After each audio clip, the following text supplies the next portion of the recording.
Hello, welcome to Know the Faith, Defend the Faith. My name is William Hemsworth, and thank you so much for joining me for this week's program. I'm very excited to have my guest on, Efren Menny. He has a popular blog called Menny Thoughts, great follow on Twitter, and an awesome podcast called Priestly Passion. Efren, how are you doing today? I'm fine. How you doing this morning? Or Hey, it's morning where you at? it's morning where I'm at. It's 9:05. Yeah. No, so thank you. So our topic today, well, first and foremost, happy anniversary to you and your lovely wife. Thank you so much. Five years a day. Couldn't be That, happier. oh, that's awesome. That's amazing. Marriage is such a great blessing, and again, congratulations. Thank Now, you. our topic today, we had talked about this early last month before I guess stuff got all crazy in the world. But we're going to talk about the contribution of African Americans to Catholicism in the United States. Right. And the reason I wanted to talk to you about this is because of your post on Twitter during February. A lot of stuff I had no idea about. So again, I just want to thank you for coming on. It's a privilege to have you on. Yeah, those posts were really eye opening for a lot of people. So that was good to know.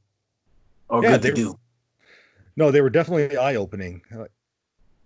And it's funny because I consider myself a student of church history, but I hadn't heard a lot about a lot of those things. So I had to go back and start researching, which was a great thing.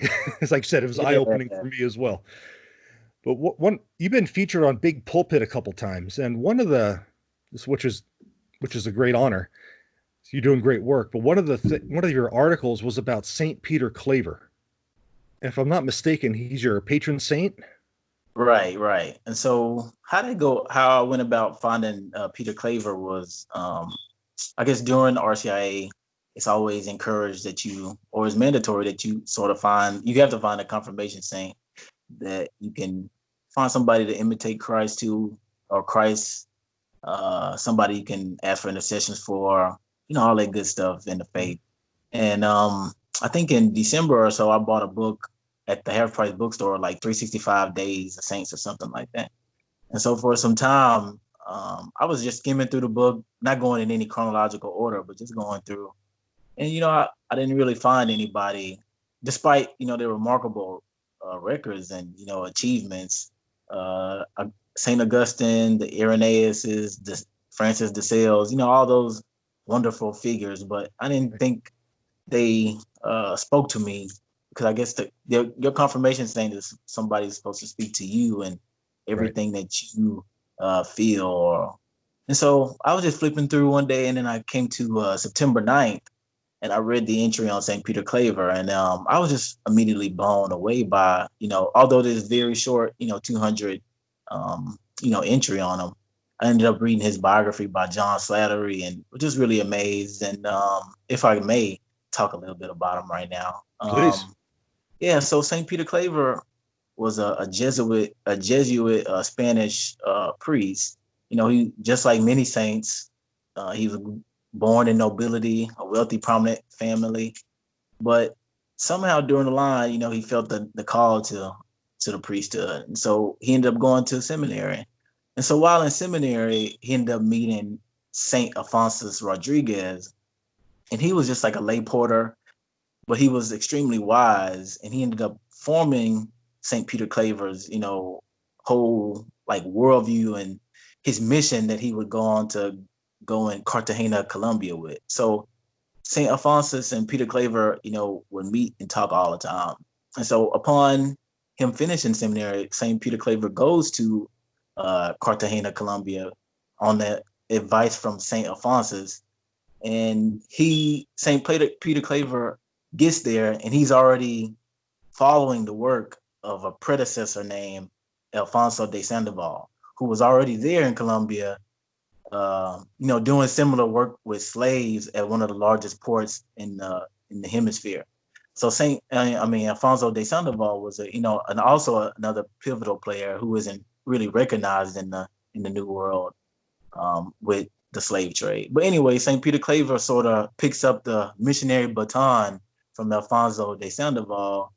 And, St. Peter Claver hits the ground running with these slaves on the ship. So, the slave trade from Congo to South America was a huge trek for these slaves to endure on the ship. Rancid conditions. Many slaves were thrown off the boat and fed to whatever wild, aquatic life. And so the slave trade was the ship conditions were unbearable. And so St. Peter Claver would just go in like nothing and administer to the slaves once they hit Cartagena, Colombia. He would immediately tend to their physical needs, like give them food, water. And along the way, he encountered a lot of hostility between those Spanish owners. But St. Peter Claver continued to do his work. And even when the slaves got off the ship, he would have a huge apostolate and mission ministry, evangelizing and providing catechesis with the slaves. And it's said that he baptized some 300,000 slaves, but Wow. That's a conservative number. Some estimate even more than that. But he wasn't also, they call him the apostle of the slaves, but he also evangelized Protestants, Muslims, and anybody who entered and frequented the port of Cartagena, Colombia. And so when he was canonized in the 19th century, him and his formation or spiritual director, Saint Alphonsus Rodriguez, both were canonized together as like a powerful, strong bond that these two men shared. And plus, it was a defining moment for St. Peter Claver in his canonization, because so much globally was happening with the slave trade, and many countries were abolishing the slave trade, but slavery was still a huge practice and institution still in that time. So to have St. Peter Claver canonized at the time was a powerful message for human rights and the dignity of the human person globally. So what is it that drew you to him initially? Yeah, so something I really thought about St. Peter Claver, as I said before, as I was going through, the St. Francis de Sales and the St. Augustine's, these were, very remarkable figures in church history and doctors of the churches. But, I didn't feel a personal connection to them. But something that it got me when I read St. Peter Claver was like the personal connection of a slave. And I think that's I think the slave has like two meanings to it. Like apparently those slaves are from Africa, and I'm African Black American here in America, and I'm a descendant of those people that St. Peter Claver evangelized. So definitely that sort of spoke to me. And then in addition, just thinking about being a slave to Jesus, or just being a slave and then being free and then living for Christ. I think that was a powerful, like a little metaphor. Like, yeah, you were once a slave in your own passions and desires, but then Christ liberated you to, something way more fulfilling and righteous. And so that double-fold meaning of, identifying myself with, all the other Africans that's dispersed across the world, and South America and the Caribbean and Europe and Asia and in Native Africa, and the theological implications of being free from slavery to sin spoke to me very, very much. Oh, that's awesome. Amen. Now in February you had, like I said, you had many posts in February. What are some of the contributions of African Americans to Catholicism in the United States? Yeah, it's kind of a broad question. Yeah, so to just piggyback on people who are not familiar, back in February during Black History Month, I guess every day I did like a small daily trivia fact about something in Black history. And so I just did it. Or originally I didn't do it. I didn't know what I was doing at first, but it just evolved into something after the second day of February. I was like, oh, maybe I should keep running with this, because it seems like a lot of people are private messaging me about it and all this kind of stuff. So basically it was just 28 days of, I guess, Black Catholic trivia and like facts that really was popular for a lot of people. But one thing I think about, there's so many contributions about, Black Catholic history. But I think, for me, when I think about Black Catholic history, I think the biggest contribution that Black Catholics could offer, or African Americans could offer the church, is just freely being available to the church. And I think one example of that that's really, really powerful happened after the Civil War, of course. After the Civil War, I guess it was the Negro problem, as many people, commonly refer to. And that was like, hey, what are we going to do with all these slaves now that, some conservative estimate 4 million are free? And so I think at that moment, the church had a good opportunity to, capitalize and, reap that spiritual harvest that they wanted for so long. And so it was a guy named Archbishop Martin Spaulding of Baltimore. And he wasn't a big fan of, he wasn't the biggest fan of the slaves and the slaves at all. But he saw it necessary that, these newly freed people have some right to religious education and spiritual education. And so Archbishop Spaulding, said, hey, all other brother bishops in America, we need to get together and create a council where we can address the, spiritual and religious needs of these newly freed Black people in America. And, he's submitted to Rome his petition. The propaganda, or the Congregation of Propaganda, gave him the AOK green light. And they even named him Archbishop Spaulding the apostle or apostolic delegate to the to this council that they were going to create. And so some of the things that the people or the bishops were going to discuss during this time were like Black vocations, having men and women enter the seminary. They were going to create, seminaries for African Americans, having a national, I guess, like overseer over this nationwide platform to, evangelize and provide spiritual and religious needs of African American. They were going to appoint Spaulding to this post. But, a lot of bishops ended up seeing that as, horrible, and they didn't like that approach. So, the second plenary council begins, and all the bishops in America at the time address everything but the issue at the main table. So they address every other theological, spiritual question, but the question of what to do with the religious needs of African Americans. So Archbishop Spaulding, he comes along again and says, hey, we need to have another extraordinary council to really get down to this issue. And so piggybacking again, they wanted to have this national overseer bishop who would, patrol and make sure every bishop was following the recommendations from Rome about how to address the spiritual and needs of African Americans. But the bishops didn't like that because, they didn't want their, you don't want your power to be supplanted, and you want to do everything on your own, and you don't want to have nobody telling you what to do. And so many bishops just completely objected to, this new idea that was presented by Archbishop Martin Spaulding in Rome about how to, effectively address the spiritual needs of the African Americans. And so what ultimately happens after the council is that, the bishops agree that, hey, we need to just do what's best for our own diocese.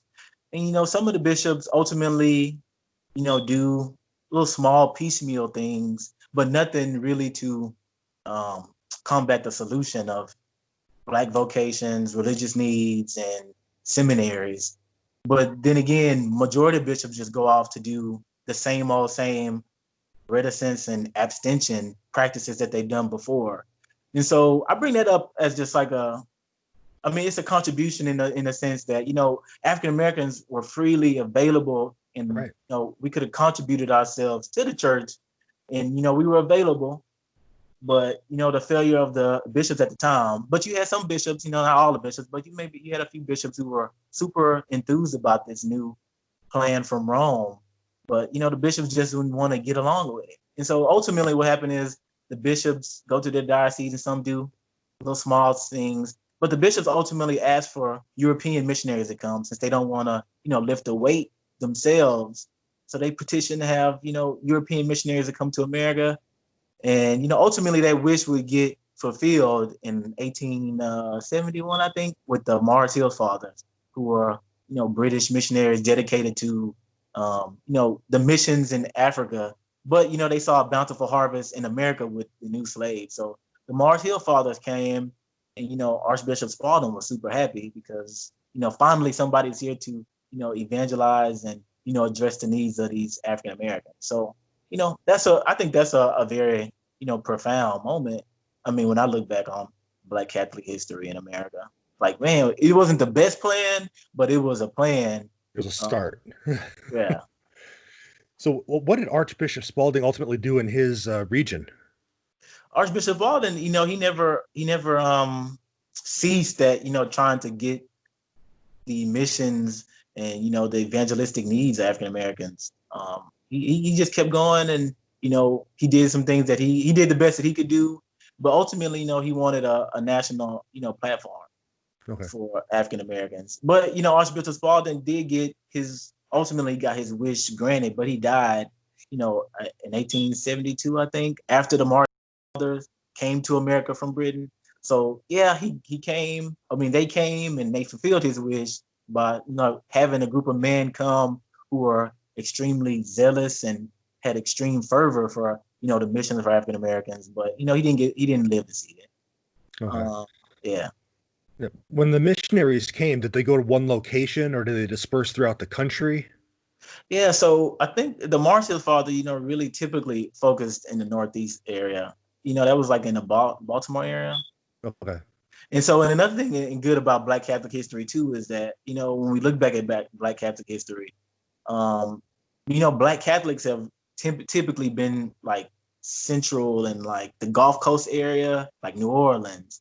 Right. In not ancient times, but colonial times, St. Augustine, Florida had a very thriving, population of Black Catholics at that time in St. Augustine, Florida. And it's one of the pivotal city for, Black Catholic history. And then Maryland, was also, a pivotal area for Black Catholic history. So, along the Northeast and, the Gulf Coast area of the Southeast United States, there were like strong pockets of Black Catholics existing way before, 1800s. Okay. Now, one of the people you had talked about is Venerable Henriette Delille. Did I say that name right?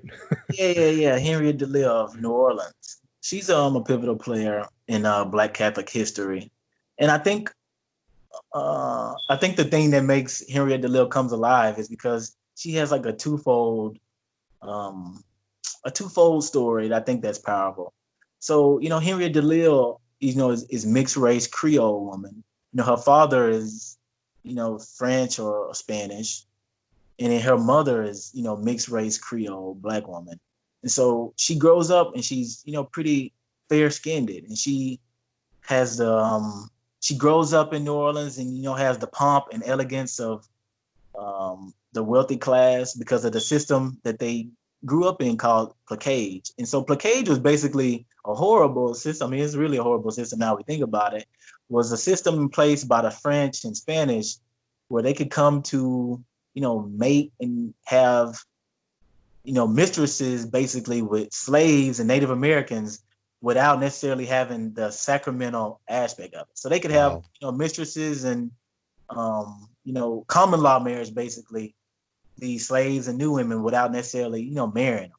And so Henriette Delille, grows up in that system of placage in, New Orleans. She grows up, has all the pomp, elegance, she knows French, she grows and, goes to Gap parties and like all the elegant stuff. Her mom is like super wealthy. And, one thing that happens in her life is that she knows that, slaves don't have it the best. And so she goes to minister and act out. I mean, because it's forbidden for slaves to read and write at this time, she goes to act out certain scenes of the Bible and salvation history to the slaves, to give them religious education. Right. But something happens to Henriette Delille. She has a profound religious experience.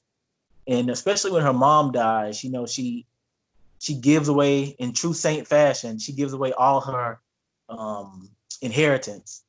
And so Henriette Delille also, because she's so fair-skinned, she can pass as white, but she decides to align and identify herself with African Americans during this time. And so, that comes with a whole bunch of baggage in itself because, you're subjugated to, attacks and harsh treatment and, not the best treatment in 19th century America for African Americans. And so Henriette Delille does these two things. And along with her friends, she ended up creating the Sisters of the Holy Family, which is, the second religious congregation for Black women in America next to the Oblate Sisters of Providence that happened, 20 some years before. But the Sisters of the Holy Family in New Orleans end up doing, phenomenal social work, meeting the needs of Black men and women who are, in desperate need of, goods, services, relief, education.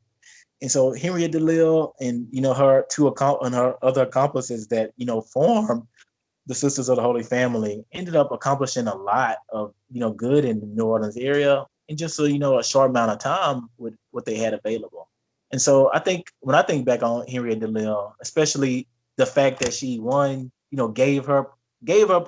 gave up her inheritance and, chose to identify and align herself with African Americans, and the fact that she, broke down the gender barrier and the sex barrier of marriage during that time, because she was expected to, grow up in the placate system. Her mother was grooming her as a prime candidate because she wanted her to, have a life of, good and not struggle. And her mom was grooming her for that placate system, but she willingly didn't want that and chose to dedicate herself to, poverty and, giving a selfless life to the needs of others who definitely had it way worse in New Orleans at the time.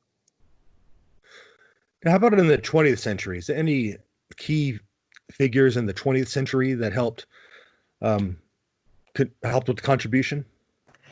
Yeah, so in the 20th century, somebody I think is super important is Thomas Turner Wyatt. I think Thomas Turner Wyatt, I think how I like to characterize, Black Catholic history is in three parts. So you have basically the pre-colonial part, which is like, hey, you have these small pockets of growing Black areas in America and the Gulf Coast and the Northeast. Mm-hmm. That's from, the beginning of the arrivals of the settlers to, 1800s or so. Right. Then from the 1800s to about, I like to say somewhere in the early 19th or the 20th century, you have this period of striving for,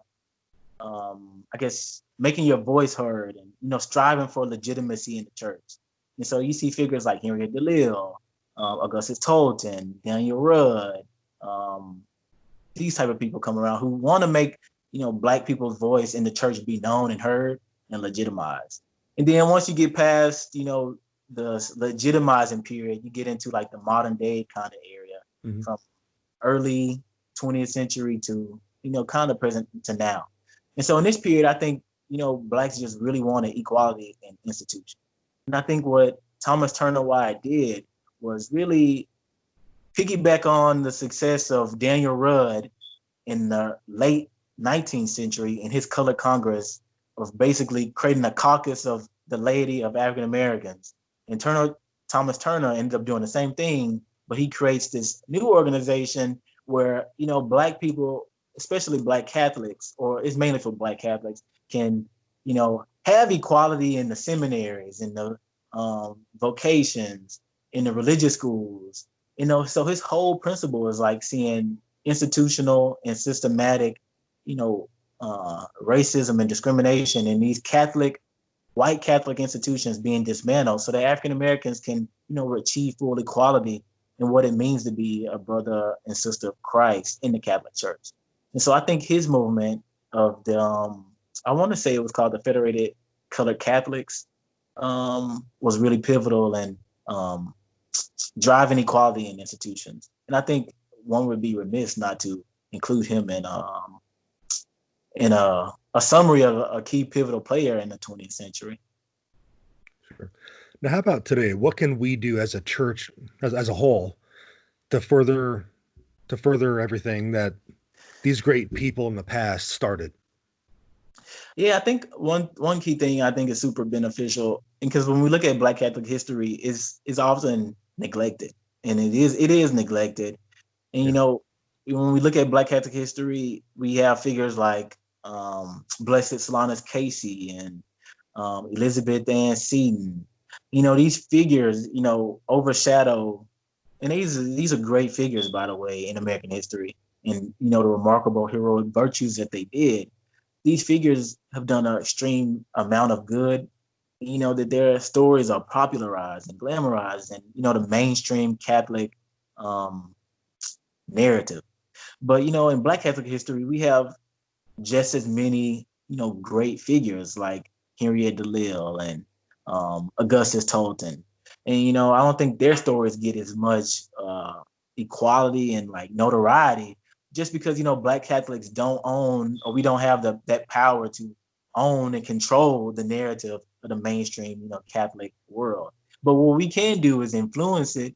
And so one thing I think we can definitely do is push for, definitely push for, having African American history incorporated into American Catholic history, especially in, those homeschooling curriculums and definitely those Catholic schools across the country.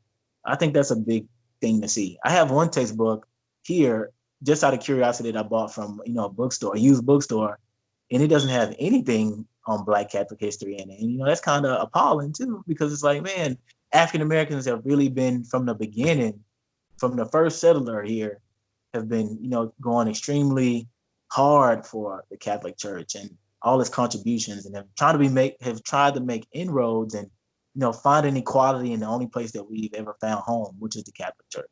And to go back to the quote I said the other day, Daniel Rudd said he saw the Catholic Church as the one that could, break the color line. And, that was late 19th century. And the church, had a perfect opportunity, especially after the Civil War, to seize on that. But, the church may never get that same opportunity as it had back then, but the church definitely can play a pivotal role. And definitely one way they can do that is by incorporating Black Catholic history into, the Catholic textbooks. In addition, things that a lot of people have said already today, like, advocating against, speaking out against, racism and, addressing that as a super crucial area, and advocating for just policies that have humane treatment and, death penalty and criminal justice reform is something that the bishops and the clergy can definitely speak out of. And I know a lot of people don't necessarily think the church should be involved in politics, but I think that's just rubbish,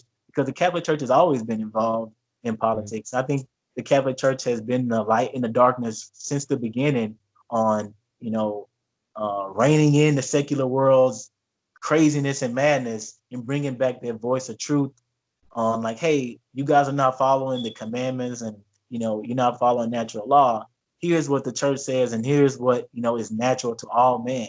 So the Catholic Church definitely does have a huge role to play, especially now in America with all what's going on with the recent events in last month. The Catholic Church can definitely lead on it. No, couldn't agree more. And like you said, when you started doing all the stuff in February, I had no idea about a lot of this stuff. So it was really eye-opening. And I think I'm not the only one. I'm sure there was a lot of other people. A lot of the stuff was eye-opening to them. Now, are there any resources or anything that the listeners can go to learn more about Black Catholic history? Are there any websites out there or anything?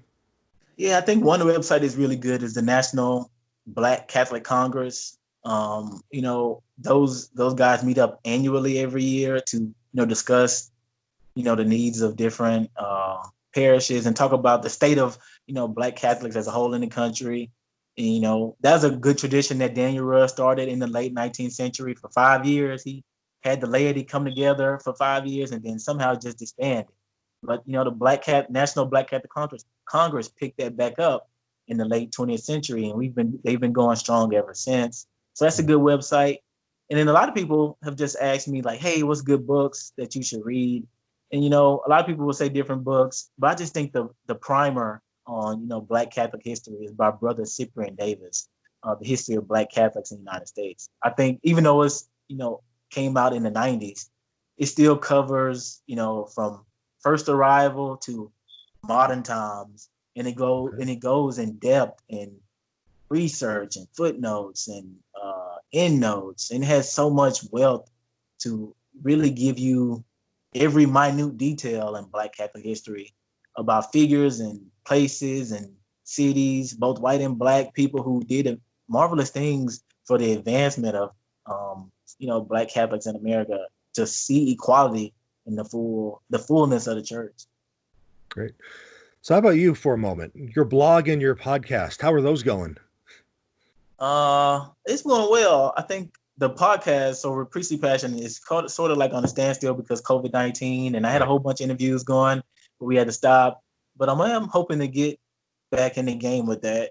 As far as me writing, I tend to write. I mean, now that I'm on summer vacation from being an educator, I tend to write more like once a week now.